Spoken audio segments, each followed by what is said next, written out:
Mi marido dijo que el viaje familiar estaba cancelado. El dinero escaseaba. Nos quedaríamos en casa este año. Le creí y trabajé ese fin de semana. Más tarde, vi la publicación de su hermana. Una gran cena. Estaban todos allí menos yo. No dije nada. Luego me escribió: necesito 2.800 euros, es urgente. Le respondí: pídeselo a tu familia.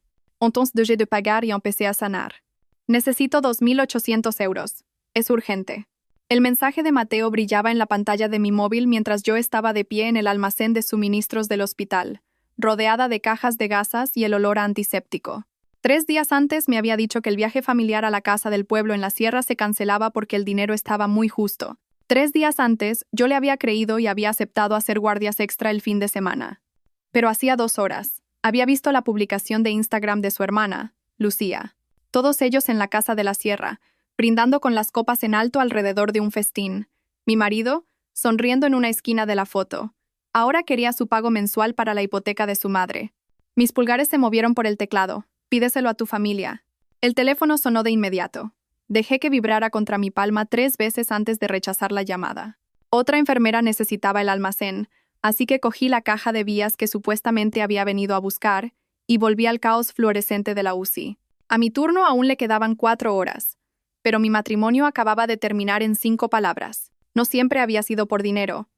7 años atrás, Mateo y yo nos habíamos presentado en el ayuntamiento con nuestras mejores galas. Su traje prestado, el vestido de mi madre ajustado en la cintura, prometiendo compartirlo todo. Nos habíamos reído de nuestro presupuesto de boda de 300 euros, bromeando con que el amor era gratis y era todo lo que necesitábamos. En aquel entonces, su familia me parecía encantadora. Beatriz, su madre, traía tortillas de patatas caseras a nuestro pequeño estudio. Su padre, Fernando, nos ayudó a mover nuestros muebles de segunda mano. Lucía me llamaba hermana y lo decía de verdad. Oh, eso pensaba yo. El desangre financiero comenzó lentamente, tan lentamente que no noté los primeros cortes. Empezó con Beatriz mencionando de pasada que el IBI, impuesto sobre bienes inmuebles de la casa de la sierra, había subido. ¿Estas viejas casas familiares?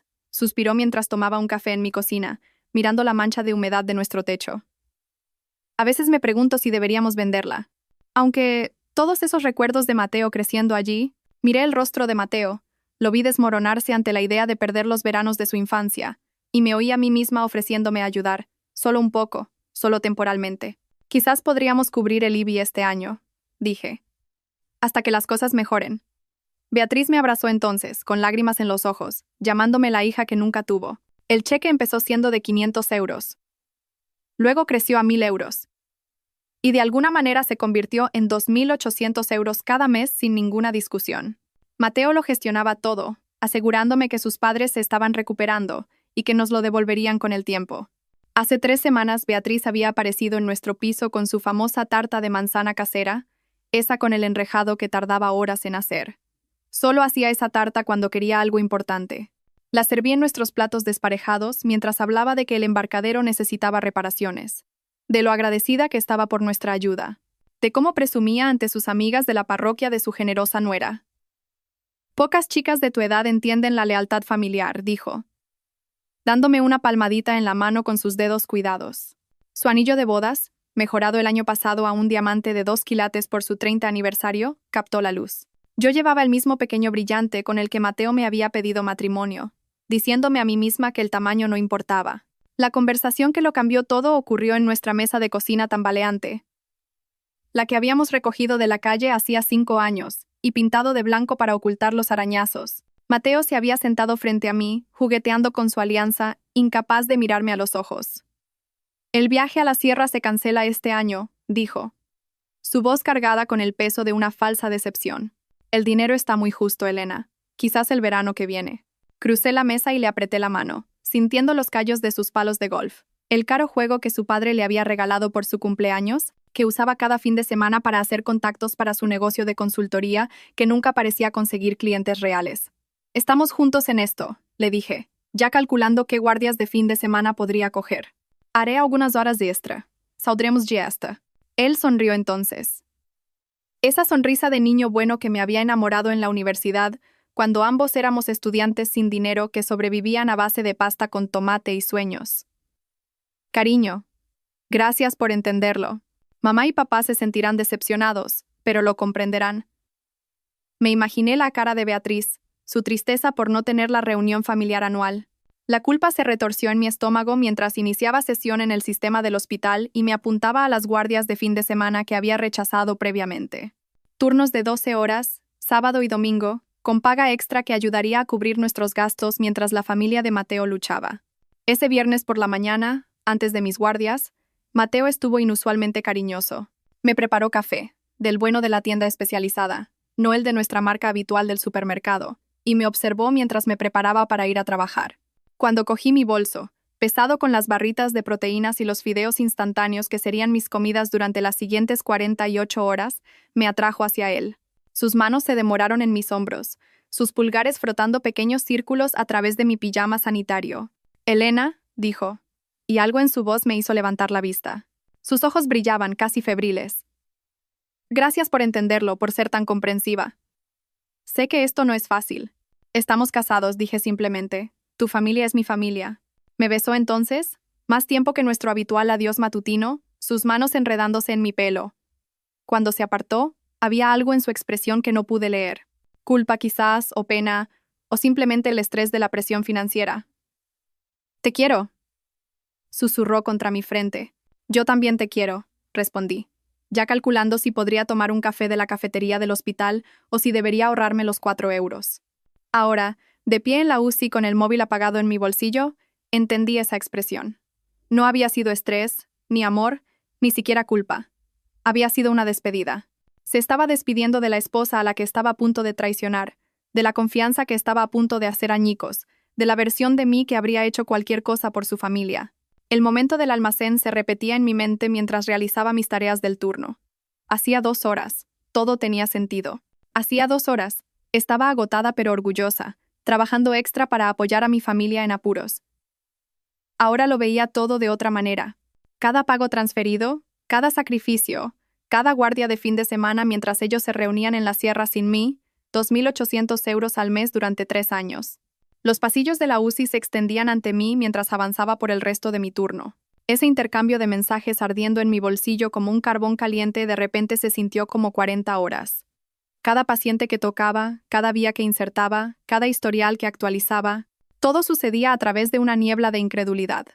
Mi cuerpo se movía en piloto automático, la memoria muscular guiándome a través de los procedimientos mientras mi mente bullía. El sábado por la mañana llegó demasiado rápido. 5 horas de sueño inquieto en nuestro colchón lleno de bultos. Sola en nuestra cama antes de que mi alarma me devolviera a la conciencia. Mateo no había vuelto a casa. Su almohada permanecía intacta, todavía con la marca del jueves por la noche. Me vestí con un pijama sanitario limpio, cogí mi bolsa de trabajo y me dirigí de nuevo al Hospital La Paz para mis guardias de fin de semana. El box de trauma estalló a los 20 minutos del turno del sábado. Las radios de las ambulancias crepitaban con informes de entrada. Colisión múltiple en la A6. Al menos 6 coches implicados. Múltiples críticos en camino. Teníamos 3 minutos para prepararnos antes de que llegara el caos. La primera camilla irrumpió por las puertas automáticas. Un adolescente, quizás de 16 años, inconsciente y sangrando por una herida en la cabeza. Agarré la barandilla de la camilla, ayudando a llevarlo al box 3, mientras el paramédico recitaba las constantes vitales.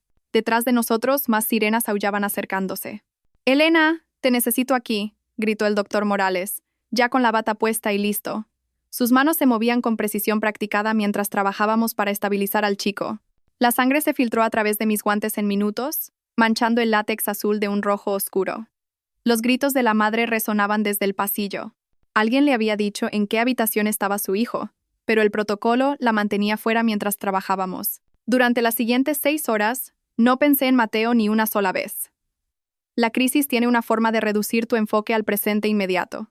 Inserta esta vía. Comprueba estas constantes. Consuela a este familiar. Pasa al siguiente paciente. El adolescente sobrevivió, por los pelos. Su madre se derrumbó contra mí cuando finalmente la dejamos entrar.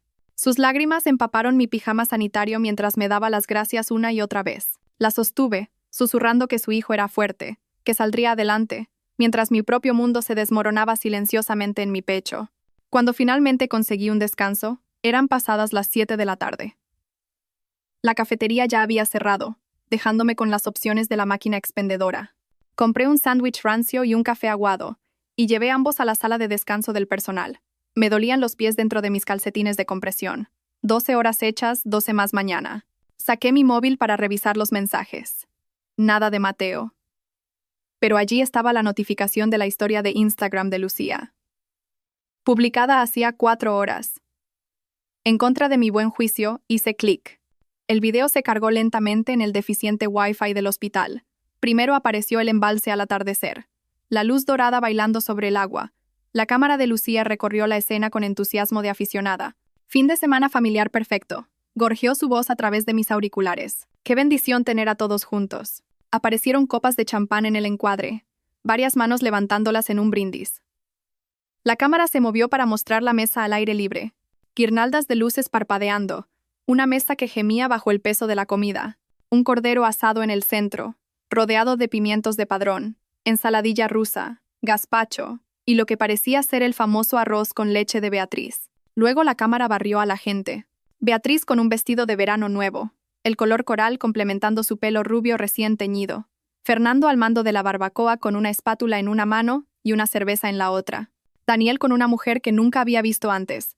Presumiblemente la novia con la que llevaba saliendo 8 meses, pero que era demasiado tímida para conocerme. Pablo, el compañero de universidad de Mateo, que había conducido 3 horas para este viaje cancelado. Y allí, solo por 2 segundos en la esquina del encuadre, Mateo, mi marido, levantaba su cerveza hacia la cámara, su alianza brillando bajo la luz moribunda del sol. Llevaba la camisa de El Ganso que le compré por Navidad del año pasado, la que dijo que era demasiado bonita para el día a día. Su rostro tenía la expresión relajada de un hombre sin preocupaciones, sin culpa, sin una esposa que se mataba a trabajar a 40 minutos de distancia. Lo vi una y otra vez. 17 veces reproduje ese vídeo en la sala de descanso iluminada por fluorescentes. Cada visionado revelaba nuevos detalles que cortaban más profundo. La cerveza en la mano de Mateo, una Estrella Galicia 1906, 15 euros el paquete de 6. Habíamos dejado de comprarla hacía meses por nuestro presupuesto. El vestido de Beatriz todavía tenía la etiqueta del Corte Inglés metida en la espalda, visible cuando se giró para abrazar a alguien. La vajilla era la buena, la que ella afirmaba que era demasiado delicada para usarla regularmente. La novia de Daniel llevaba una pulsera de tenis que captaba la luz. Pablo había traído lo que parecía una costosa botella de Ribera del Duero. Incluso los pimientos de padrón estaban en una fuente de cerámica de diseño que Beatriz había comprado el verano pasado en la sección de hogar del Corte Inglés. Mi café se enfrió mientras estudiaba cada fotograma. Esto no era una reunión casual de última hora. Esto estaba planeado, coordinado. Solo el cordero habría llevado horas de preparación. La cita de Beatriz en la peluquería debía haber sido programada con semanas de antelación. Las guirnaldas de luces eran nuevas, de calidad profesional, no las baratas del bazar. Todos lo sabían. Cada persona en ese vídeo sabía que iban a este viaje cancelado mientras yo me apuntaba a turnos extra. Mis manos temblaban mientras cerraba Instagram y abría nuestra aplicación bancaria. Necesitaba verlo de nuevo para entender el alcance completo. Allí estaban. 36 meses de transferencias. 2.800 euros el primero de cada mes. Algunas etiquetadas como apoyo familiar, otras como ayuda IBI, unas pocas marcadas como fondo de emergencia. 100.800 euros en total. Hice los cálculos de otra manera esta vez. Ese dinero podría haber pagado mis préstamos estudiantiles. Podría habernos comprado un coche fiable. Podría haber financiado nuestras propias vacaciones, de las de verdad, donde ambos cónyuges estuvieran invitados. Podría haber reemplazado nuestro suelo de linóleo despegado, arreglado nuestra mesa tambaleante, comprado muebles que no vinieran de la calle y de mercadillos. El turno del domingo comenzó a las 7 en punto. Había logrado dormir 3 horas de sueño agitado en una sala de guardia, sin ganas de conducir a casa solo para volver. Mi reflejo en el espejo del baño mostraba la verdad. Ojos hundidos, piel pálida, el aspecto de alguien que funciona con vapores y traición. El día se desdibujó. Más pacientes, más emergencias, más familias que consolar mientras la mía se desmoronaba. El doctor Morales me apartó alrededor del mediodía, la preocupación arrugando su frente. ¿Estás bien, Ferrer? Pareces ausente hoy. Solo cansada, logré decir, usando mi apellido de soltera por costumbre. Me conocía desde antes de Mateo, cuando yo era Elena Ferrer, una estudiante de enfermería de ojos brillantes. Las guardias del fin de semana me están pasando factura. Me estudió un momento más y luego asintió. Tómate un descanso de verdad. Órdenes del médico. Al menos 30 minutos. Sin móvil, sin historiales. Solo descansa. Me encontré de nuevo en la sala de descanso a las 6 de esa tarde. La misma silla. La misma vista del aparcamiento. Esta vez, cuando abrí Instagram, había nuevas publicaciones. Lucía había subido fotos reales ahora, tomas de alta resolución de su perfecto fin de semana familiar. Las fotos que Lucía había publicado eran artísticas, filtradas a la perfección. Una mostraba a toda la familia alineada junto al embarcadero, abrazados, con el embalse brillando detrás de ellos. Mateo estaba entre sus padres, su sonrisa amplia y genuina. La marca de tiempo decía, sábado 14:47, cuando yo había estado abrazando a la madre de ese adolescente en el box de trauma. Cerré Instagram y conduje a casa por las calles vacías del domingo. Las 11 de la noche y la ciudad parecía abandonada. Mi Honda de 8 años jadeaba en los semáforos. La luz de revisar motor parpadeando su familiar advertencia. No podíamos permitirnos arreglarlo, o eso me habían dicho. La radio ponía una balada sobre la confianza y el amor, y la apagué, prefiriendo el silencio. Cuando entré en nuestra urbanización, el coche de Mateo no estaba en su sitio habitual. Por supuesto que no. Probablemente todavía estaba en la sierra, durmiendo la mona de su fin de semana de unión familiar. Subí los 2 pisos hasta nuestro apartamento, con las piernas pesadas por el agotamiento. El piso estaba oscuro, intacto desde el viernes por la mañana. Su taza de café todavía estaba junto al fregadero, sin lavar. La cama permanecía hecha con precisión militar, como siempre la dejaba yo. Me senté en nuestro sofá de segunda mano en la oscuridad, todavía con mi pijama sanitario, demasiado cansada para ducharme, pero demasiado alterada para dormir. El fin de semana se reproducía en mi mente en fragmentos. El box de trauma, las lágrimas de la madre, el video de Lucía, esos 36 meses de pagos. Mi móvil no mostraba mensajes de Mateo, ni siquiera un ¿qué tal tu turno? O conduce con cuidado. Nada. El lunes por la mañana llegó con precisión quirúrgica. 7 a.m. Oí su llave en la cerradura.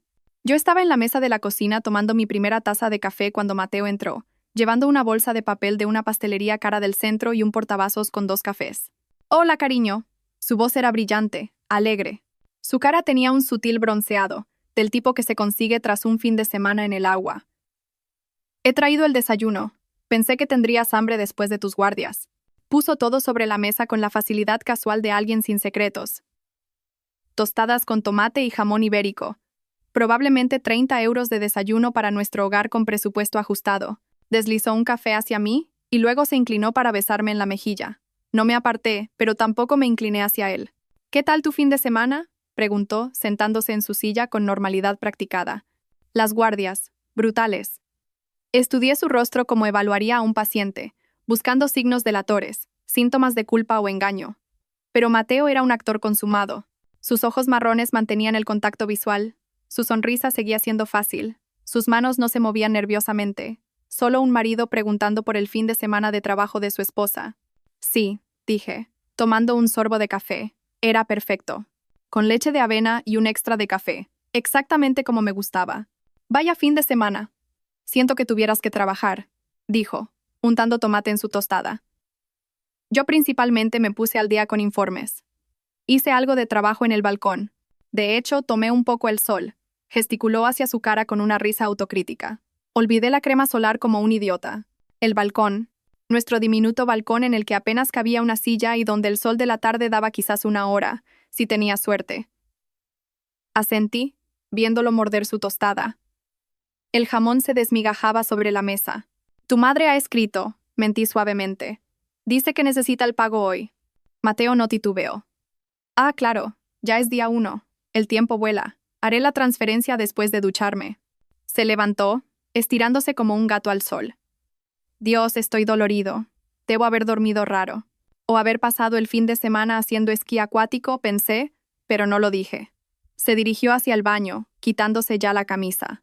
Le oí abrir el agua. Luego comenzó su canto desafinado, alguna canción pop de la radio. Solo cantaba en la ducha cuando estaba completamente relajado, cuando la vida era buena, cuando no tenía preocupaciones que le pesaran. Abrí nuestro portátil e inicié sesión en nuestra cuenta bancaria conjunta. El historial se cargó lentamente. 3 años de transacciones apareciendo línea por línea. Lo había comprobado antes, pero nunca con este nivel de atención. Nunca con el conocimiento de que cada pago había sido una mentira. De enero a diciembre, durante 3 años, 2.800 euros el primero de cada mes. Algunos meses etiquetados como hipoteca mamá, otros ayuda IBI, algunos gastos médicos y varios simplemente apoyo familiar. Hice capturas de pantalla de todo, documentando metódicamente cada transferencia. Mi móvil se convirtió en una carpeta de pruebas, organizada por fecha y cantidad. La ducha se detuvo. Mateo saldría en 5 minutos. Era predecible como nadie. Abrí una nueva ventana del navegador y creé una cuenta de almacenamiento en la nube separada, bajo mi apellido de soltera. Subí todo. La carpeta se titulaba simplemente Verdad. Para cuando Mateo salió, con el pelo húmedo y oliendo a su champú caro, yo ya estaba de nuevo sorbiendo café y mirando mi móvil como si nada hubiera pasado. Me voy a la oficina, anunció, cogiendo su bolso. Reunión con un cliente a las 9. ¿Qué cliente?, quise preguntar. ¿El del negocio de consultoría que nunca parecía generar ingresos reales? Pero simplemente asentí, interpretando el papel de la esposa comprensiva una última vez. El martes transcurrió con una extraña normalidad. El miércoles Mateo actuó como si no pasara nada. Y yo igualé su actuación. Cenamos juntos, vimos la televisión, hablamos de cosas mundanas como la lista de la compra y si renovar nuestra suscripción a Netflix. Mencionó que a sus padres les iba mejor económicamente, que quizás no necesitarían nuestra ayuda por mucho más tiempo. Hice los ruidos de apoyo apropiados mientras calculaba cuánto de mi vida había desperdiciado creyendo sus mentiras. El jueves lo cambió todo. Estaba almorzando en la cafetería del hospital, picoteando una ensalada triste, porque la comida buena era demasiado cara para alguien que financiaba el estilo de vida de sus suegros. Mi móvil vibró con un mensaje de Mateo. Cariño, necesito 2.800 euros hoy. Vence la hipoteca de mamá. Urgente. ¿Puedes hacer la transferencia? Me quedé mirando ese mensaje mientras a mi alrededor el hospital zumbaba con su habitual caos controlado. A lo lejos, sonó una alarma. El suero de alguien se había terminado. Un médico estaba siendo llamado por megafonía. Emergencias normales, reales, no las crisis financieras fabricadas por la familia de Mateo. Mis pulgares se movieron por el teclado con la misma precisión que usaba para registrar medicamentos. 5 palabras. Pídeselo a tu familia. El teléfono sonó en segundos. El nombre de Mateo brilló en la pantalla, y casi pude sentir su pánico a través de la conexión digital. Me levanté dejando mi ensalada a medio comer, y caminé rápidamente hacia el almacén de suministros al final del pasillo. Era el único espacio privado que pude encontrar con poca antelación. ¿Qué se supone que significa eso? Su voz había perdido toda su confianza casual, ahora más aguda por el estrés. Cerré la puerta detrás de mí, rodeada de cajas de gasas y el olor penetrante del antiséptico. Significa que vi el video de Lucía de vuestro viaje familiar cancelado, el de la sierra, al que fueron todos este año. El silencio que siguió fue total, como la pausa entre los latidos de un monitor. Ese momento en el que no estás seguro de si llegará el siguiente latido. Elena, no lo entiendes. La voz de Mateo crepitó a través del teléfono, el pánico aumentando con cada palabra. Entiendo perfectamente, dije, cortándolo. He financiado a tu familia durante 3 años mientras era excluida de ella. Entiendo que soy lo suficientemente buena para pagar la hipoteca de tu madre, pero no lo suficientemente buena para cenar con todos vosotros en la sierra. No fue así. Entonces, ¿cómo fue, Mateo? Explícame cómo no fue exactamente lo que parece. Su respiración era entrecortada a través del teléfono. A mi alrededor, el almacén se sentía más pequeño, las paredes de cajas cerrándose sobre mí.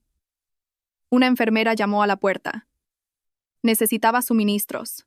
Tenía que terminar esto. Elena, por favor, déjame que te lo explique cuando llegues a casa. Por favor. Tengo que irme, dije. Emergencias reales que atender, no del tipo fabricado. Colgué y le di a la enfermera la gasa que necesitaba. Luego volví a mi turno con el móvil en silencio. 6 horas más.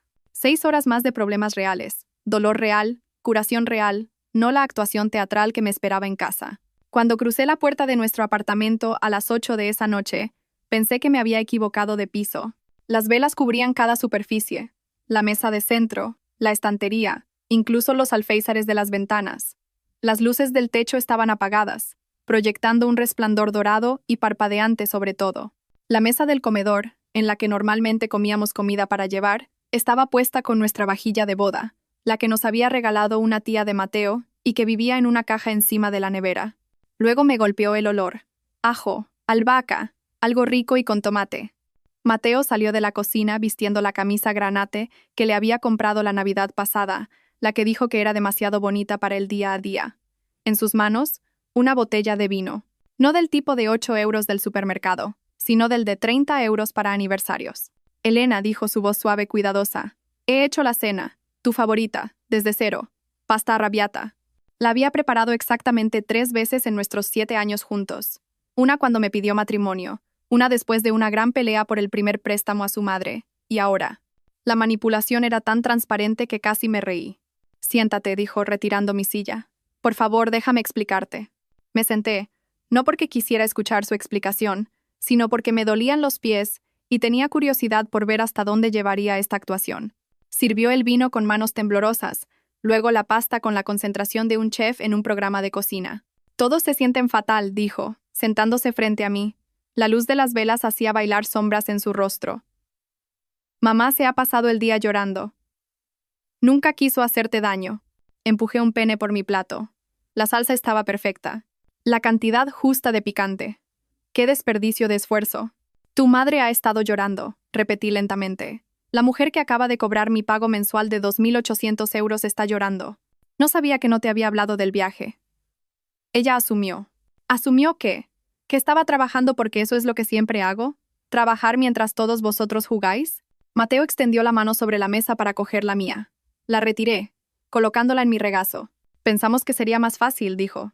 Odias las grandes reuniones. Siempre dices lo agotadoras que son después de tus guardias. Digo que muchas cosas son agotadoras, Mateo. Eso no significa que quiera ser excluida de ellas mientras sigo pagándolas. No se trataba del dinero. Siempre se trata del dinero. Tomé un sorbo de vino. Buen vino. Probablemente cargado a la tarjeta de crédito que yo acabaría pagando. Tu familia me ha quitado 100.000 euros, a nosotros, mientras yo llevaba pijamas sanitarios con agujeros y conducía un coche que apenas arranca. Eso es una exageración. Tengo los extractos bancarios. Cada transferencia durante 3 años. ¿Quieres verlos? Su rostro cambió entonces. La máscara de marido cariñoso se deslizó lo suficiente como para mostrar algo más debajo.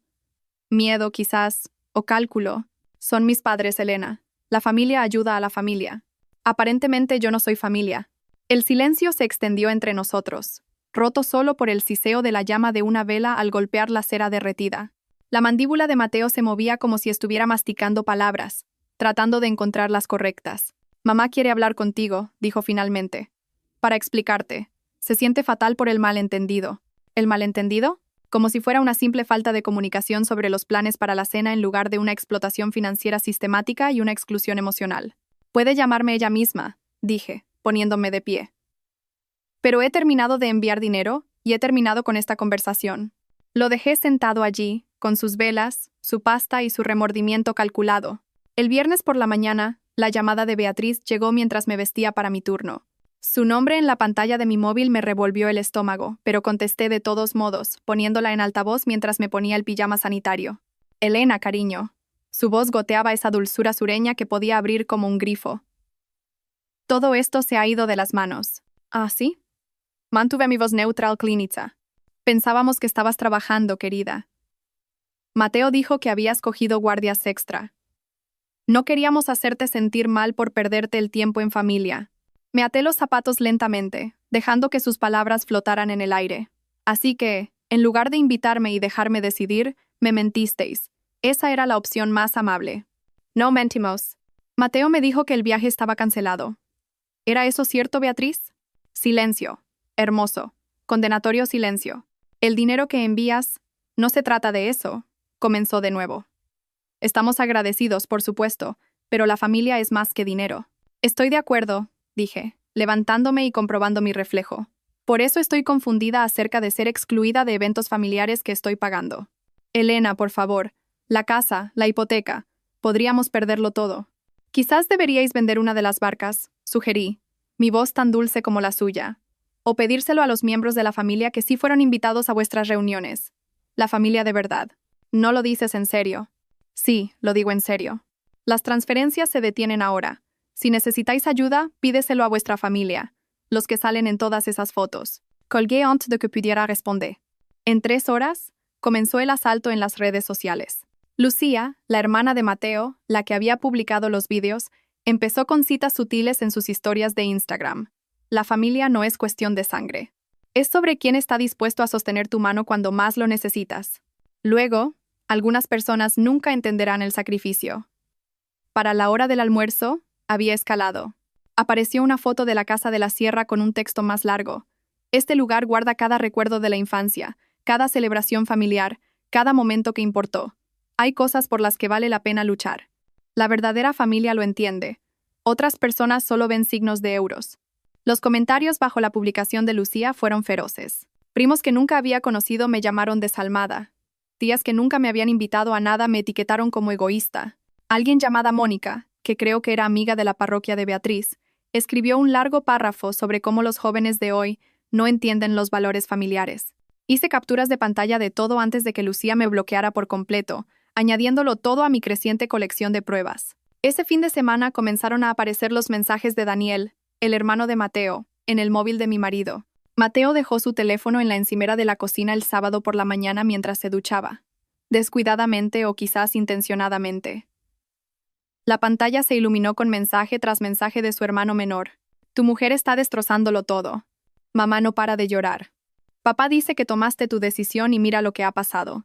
Quizás te equivocaste de elección, hermano. Fotografié cada uno con mi móvil, con las manos firmes. Evidencia, documentación. Prueba de quién era realmente esta familia cuando el dinero dejó de fluir. Mateo salió del baño, me vio cerca de su teléfono y lo agarró rápidamente. Daniel está disgustado, dijo, como si eso lo explicara todo. Daniel lleva 2 años en paro, respondí. Quizás debería estar disgustado por eso. El lunes por la mañana llegó con una decisión que había estado gestando todo el fin de semana. Durante mi descanso para comer, conduje al otro lado de la ciudad hasta una caja de ahorros que había investigado online. Diferente de nuestro banco habitual. Sin conexiones a ninguna cuenta a la que Mateo pudiera acceder.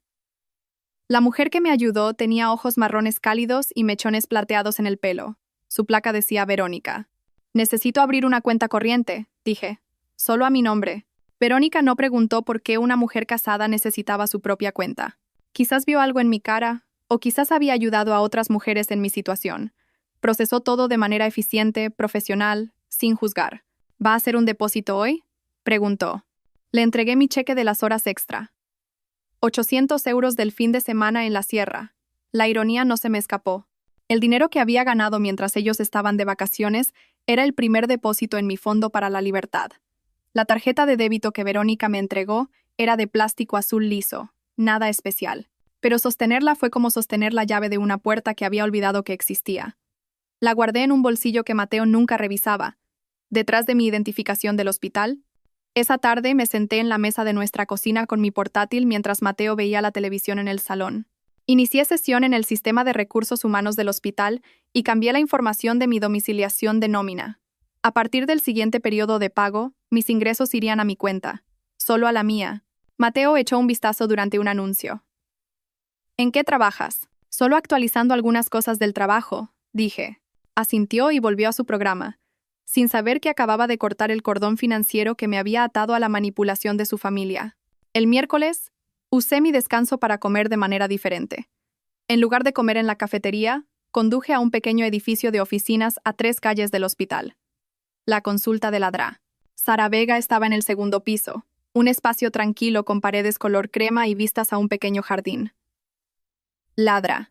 Vega era más joven de lo que esperaba, quizás a principios de los 40, con ojos amables detrás de unas gafas elegantes. Su consulta se sentía segura. Sillas mullidas, iluminación cálida, pañuelos de papel estratégicamente colocados en cada superficie. ¿Qué te trae por aquí hoy, Elena?, preguntó después de que me instalara en la silla sorprendentemente cómoda frente a ella. Las palabras salieron a borbotones, 3 años de pagos, las vacaciones excluyentes, las mentiras, el gaslighting, la familia de Mateo tratándome como un cajero automático. Para cuando terminé, había usado la mitad de la caja de pañuelos, y mi pecho se sentía más ligero de lo que se había sentido en meses. Ladra. Vega escuchó sin interrumpir, asintiendo ocasionalmente o tomando una pequeña nota. Cuando finalmente me quedé sin palabras, se inclinó ligeramente hacia adelante. Elena, lo que estás describiendo es abuso financiero, dijo suavemente. Es real, es válido, y no es tu culpa. Me siento tan estúpida, admití. ¿Cómo no lo vi? Porque empezó poco a poco, porque lo amabas. Porque fueron cuidadosos para hacerte sentir que estabas ayudando, no siendo utilizada. El abuso financiero es insidioso precisamente porque se disfraza de amor y obligación familiar. Y las vacaciones, excluirme mientras cogían mi dinero, es abuso emocional. Te aislaron de los eventos familiares mientras aceptaban tu apoyo financiero. Te hicieron sentir como una extraña mientras se beneficiaban de tu inclusión. La validación me golpeó como una ola. Alguien más lo veía. Alguien profesional, entrenado, objetivo, veía exactamente lo que me habían hecho. He empezado a separar mis finanzas, le dije. Abrí mi propia cuenta. Ese es un paso enorme, dijo Ladra. Vega. ¿Cómo te sientes? Aterrada, admití, y libre. Hablamos durante toda la hora, y cuando me fui, había programado citas para el mes siguiente. Los 2.800 euros que había ahorrado al no enviárselos a Beatriz cubrirían la terapia durante bastante tiempo. El jueves y el viernes pasé mis descansos en el trabajo en mi móvil, mirando anuncios de apartamentos. Todo lo que estaba cerca del hospital era demasiado caro o demasiado cutre, pero el viernes por la tarde lo encontré. Un apartamento de un dormitorio en un edificio que solía ser un colegio de monjas reconvertido en apartamentos. Limpio, seguro y a solo 10 minutos del trabajo. Llamé de inmediato. La casera, Lasra, Soto, tenía una voz que me recordaba a la de mi abuela. ¿Puedes venir mañana por la mañana? Preguntó. Digamos a las 10. El sábado le dije a Mateo que iba a cubrir un turno extra. En su lugar, conduje al edificio del antiguo colegio. Lasra.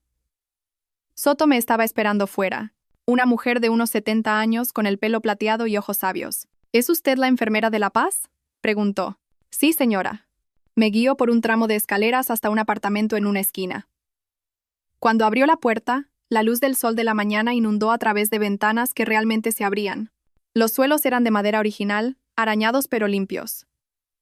La cocina era pequeña, pero tenía una cocina de gas. El baño tenía una bañera con patas. Yo también fui enfermera, dijo Lasra. Soto, observándome mientras lo asimilaba todo. Me jubilé hace 5 años. Conozco esa mirada, la que dice que necesitas un nuevo comienzo. ¿Es tan obvio? Solo para alguien que ha estado allí. Me entregó la solicitud de alquiler. Tómate tu tiempo. Si lo necesitas hoy, es tuyo. Rellené la solicitud usando mi apellido de soltera, Elena Ferrer. Se sintió como escribir mi nombre real por primera vez en años. ¿Cuándo puedo mudarme?, pregunté, entregándole los formularios completos y el cheque de la fianza de mi nueva cuenta. Cuando estés lista, dijo, dándome las llaves. A veces el mejor momento para empezar de nuevo es ahora mismo. Esa noche era la partida de póker mensual de Mateo con Daniel y sus amigos. Se fue a las 7, besándome la mejilla distraídamente, ya enviando mensajes al grupo sobre las preferencias de cerveza. En el momento en que su coche se alejó, comencé. Me moví metódicamente por el apartamento, tomando solo lo que era mío antes del matrimonio o absolutamente esencial. Mis libros de texto de enfermería, la cafetera que me había comprado, la ropa que todavía me quedaba, el joyero de mi abuela. Cada artículo fue a parar a cajas que había cogido del muelle de carga del hospital. La vajilla de boda se quedó. Las fotos se quedaron. 7 años de cosas acumuladas de pareja se quedaron. En la mesa de la cocina, coloqué los extractos bancarios impresos en orden cronológico. 36 meses de pruebas. Junto a ellos puse mi alianza de boda, el diminuto diamante captando la luz del techo por última vez. Luego, la nota, escrita con mi letra más firme. He retirado mi financiación y a mí misma de este acuerdo. Tu familia puede mantenerte ahora. Para cuando el coche de Mateo entró en el aparcamiento a medianoche, yo estaba en mi nuevo apartamento, sentada en el suelo con solo un saco de dormir y la satisfacción de la huida. El primer mensaje de voz llegó el martes por la mañana mientras revisaba a un paciente. El número de Beatriz en mis llamadas perdidas. Lo escuché durante mi descanso. Elena, cariño, soy mamá. La presunción de que se llamara a sí misma así me dio escalofríos. Debe haber alguna confusión en el banco. La transferencia no ha llegado. ¿Podrías comprobarlo? Llámame. El miércoles trajo otro. Elena, ha llamado la compañía de la hipoteca. Esto es serio. Necesitamos ese pago hoy. Por favor, devuelve la llamada. Para el jueves, su tono había cambiado. ¿Cómo puedes hacerle esto a la familia? Después de todo lo que hemos hecho por ti, podríamos perder la casa. Borré cada mensaje después de escucharlo una vez. Sin culpa, sin dudas, solo una leve satisfacción. Como ver a alguien que te ha cerrado el paso en el tráfico ser detenido por la policía. ¿Te ves diferente?, mencionó Ana durante el cambio de turno el jueves por la noche. Mejor. Más descansada o algo así. Por fin duermo lo suficiente, dije, lo cual era cierto. En mi nuevo apartamento, dormía sin los ronquidos de Mateo, sin la ansiedad de facturas que no podía rastrear, sin el peso de financiar a personas que me despreciaban. El viernes por la tarde, Lucía contraatacó a través de las redes sociales. La foto apareció en Instagram mientras yo comía en la cafetería del hospital. La casa de la sierra, hermosa bajo la luz de la tarde, con un cartel rojo y blanco de "Se vende" clavado en el césped delantero. Su pie de foto era pura manipulación. Gracias al egoísmo de algunas personas, los recuerdos de la infancia se están vendiendo. 30 años de reuniones familiares desaparecidos. Algunas personas solo ven signos de euros donde nosotros vemos un hogar. La sección de comentarios se convirtió en un campo de batalla. Familiares que nunca había conocido me llamaron desalmada, egoísta, una cazafortunas, lo cual era hilarante considerando que yo había sido la que daba el oro, no la que lo buscaba. Alguien llamada Tía Rosa escribió un comentario del tamaño de una novela sobre cómo las esposas jóvenes de hoy en día no entienden el sacrificio. Pero entonces Marta, de mi turno de noche, encontró la publicación. La dulce Marta, que me había cubierto durante mis peores días, que me había visto contando céntimos para el almuerzo mientras enviaba miles a la familia de Mateo. Su comentario fue breve pero devastador. Quizás si la hubierais tratado como familia en lugar de como un cajero automático, todavía estaría ayudando. Solo es una idea. Lucía lo borró en minutos, pero no antes de que Marta hiciera una captura de pantalla. Al final del turno, la mitad del personal de enfermería había visto el intercambio. Me habían adoptado como su causa. Estas mujeres que entendían el agotamiento, el sacrificio y el ser infravalorada. Eso, dijo Ana mirando la captura de pantalla. Publicar eso después de coger tu dinero durante años. ¡Qué descaro! El sábado por la mañana, Mateo comenzó su campaña. El primer correo electrónico llegó a las 6 a.m. 3 páginas, a un espacio, detallando toda nuestra historia de relación y por qué estaba cometiendo un error. Lo borré sin leerlo después del primer párrafo. Luego vinieron las flores, entregadas en la recepción del hospital durante mi turno del sábado. Rosas, 2 docenas, con una tarjeta que decía: "Por favor, vuelve a casa. Podemos arreglarlo". Clara, la recepcionista que había oído toda la historia a través de los rumores del hospital, me lanzó una mirada. ¿Quieres que las done a la planta de cardiología? Perfecto, dije. Los pacientes las apreciarán más que yo. El domingo escaló. Salía por la salida de empleados después de mi turno cuando lo vi esperando junto a mi coche. Tenía un aspecto terrible. Sin afeitar, con la ropa arrugada, la pinta de alguien que no había estado durmiendo. Elena, por favor, solo 5 minutos. Aléjate de mi coche, Mateo. Necesitamos hablar de nosotros. No hay un nosotros. Estáis tú y tu familia, y yo y mi amor propio. Son 2 relaciones diferentes. Eso no es justo. ¿Justo? Me reí, pero no había humor en ello. Justo habría sido invitarme a las vacaciones que pagué. Justo habría sido decirme la verdad sobre a dónde iba nuestro dinero. Justo habría sido tratarme como una esposa en lugar de como un banco. Intentó bloquear la puerta de mi coche. Fue entonces cuando apareció el agente Rojas. La seguridad del hospital aparentemente había estado observando desde dentro. «Señor, tiene que abandonar la propiedad del hospital», dijo Rojas con la mano en la radio. «Esta es mi esposa, que le ha pedido que se aleje de su vehículo. Vamos». Mientras Rojas escoltaba a Mateo hacia el aparcamiento de visitantes, Mateo gritó: «Esto no ha terminado, Elena. Estamos casados». «No por mucho más tiempo», respondí, subiendo a mi coche. Las enfermeras del cambio de turno de la tarde aparentemente habían visto todo desde las ventanas de la sala de descanso. Cuando volví a entrar para fichar correctamente, me dieron un silencioso aplauso. El doctor Morales apareció con una taza de café. «¿Estás bien, Ferrer?» Había empezado a usar mi apellido de soltera sin que se lo pidieran. «Mejor que bien», dije, aceptando el café. «Libre». El mensaje de Mateo del lunes intentó un ángulo diferente. Daniel ha perdido su moto. También tuvo que vender sus chaquetas. Le encantaban esas chaquetas. «Espero que estés contenta».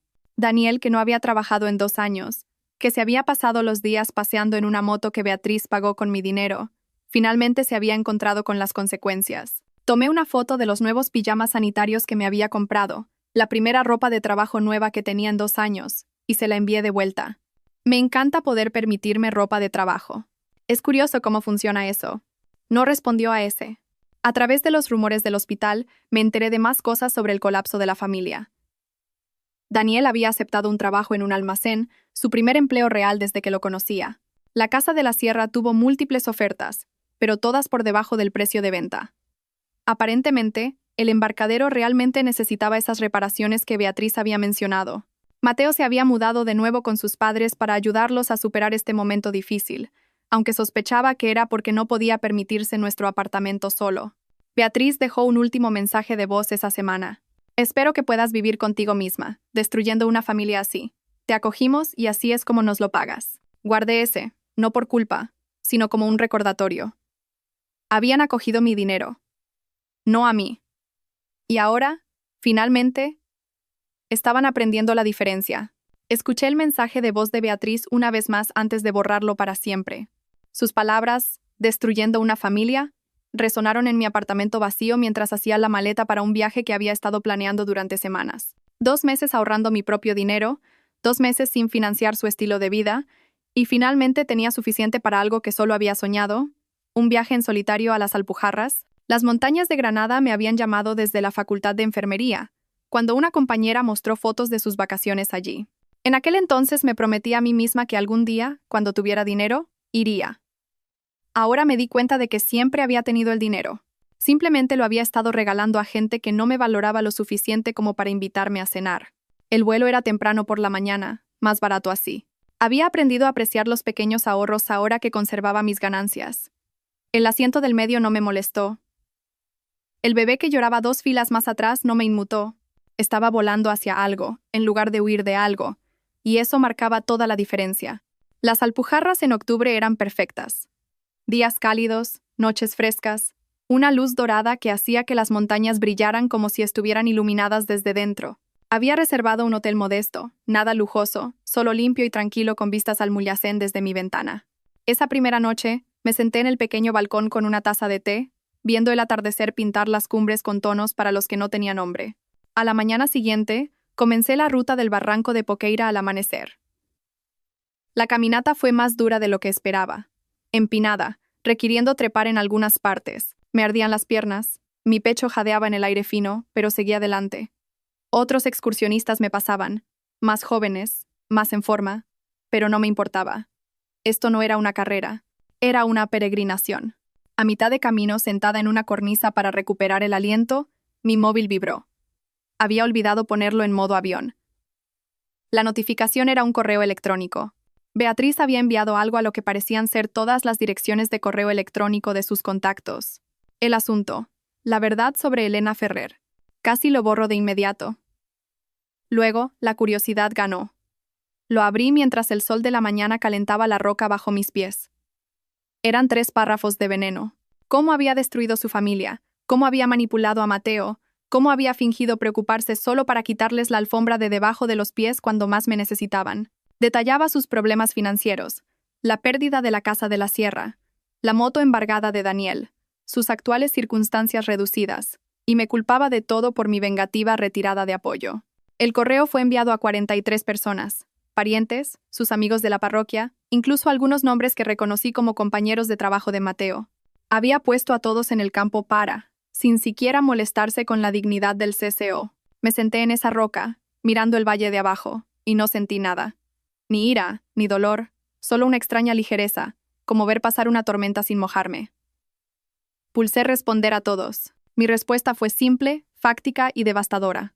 Contribuí con 100.800 euros durante 3 años mientras era excluida de las reuniones familiares. Se me dijo que el viaje anual a la sierra se cancelaba por problemas de presupuesto, y luego vi fotos de todos allí excepto yo. No estáis en apuros porque dejé de daros dinero. Estáis en apuros porque nunca aprendisteis a vivir dentro de vuestros medios reales. Os deseo todo lo mejor en vuestras nuevas circunstancias. Por favor, eliminadme de futuras comunicaciones. Pulsé enviar, y luego apagué completamente mi móvil. El resto de la caminata fue pura meditación. Solo yo, las rocas y el vasto cielo andaluz. En la cima, sentada con otros excursionistas que habían hecho la subida, sentí más paz que en años. Una mujer de mi edad se sentó cerca, también sola, también disfrutando de la vista. ¿Primera vez?, preguntó. Sí, ¿usted? La tercera. Vengo después de cada gran cambio en la vida. Un divorcio, un cambio de carrera y ahora la jubilación. Estas montañas lo han visto todo. Nos sentamos en un cómodo silencio. Dos extrañas que entendían que algunos viajes hay que hacerlos sola. Cuando volví a casa 3 días después, la casa de la sierra había salido a subasta. Lucía, por supuesto, lo documentó todo en las redes sociales. Fotos del cartel de Se Vende, vídeos de gente visitando la propiedad, una foto final de ella de pie junto al embarcadero con el pie de foto. Adiós a los recuerdos de la infancia. Algunas personas conocen el precio de todo y el valor de nada.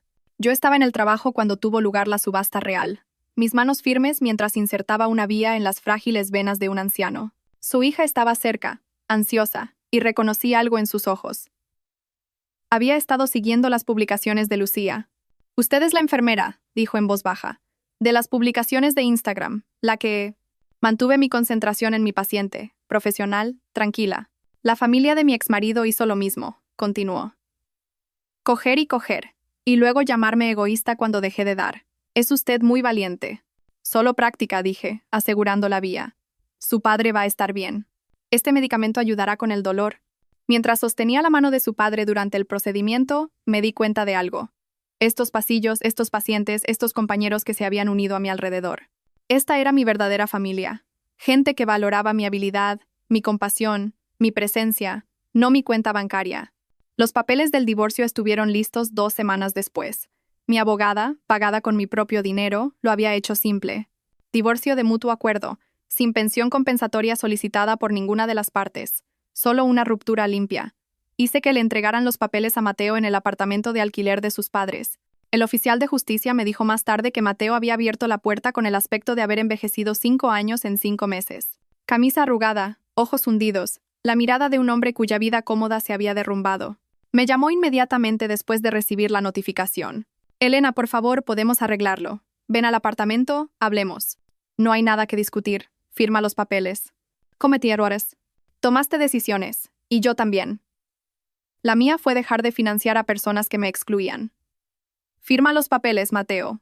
A través de la ventana, dijo el oficial de justicia, Beatriz había estado observando, su cara pegada al cristal como un niño en una tienda de dulces que ya no podía permitirse. 2 días después, los papeles firmados llegaron al despacho de mi abogada. Mateo había firmado cada página, su firma cada vez más temblorosa a medida que avanzaban. Llegó la Nochebuena, 6 meses después de que me fuera. La invitación llegó a mi nuevo apartamento, cartulina elegante que Beatriz debió comprar antes de su crisis financiera. «A pesar de todo, sigue siendo familia», había escrito con su caligrafía perfecta. «Por favor, únete a nosotros para la cena de Nochebuena».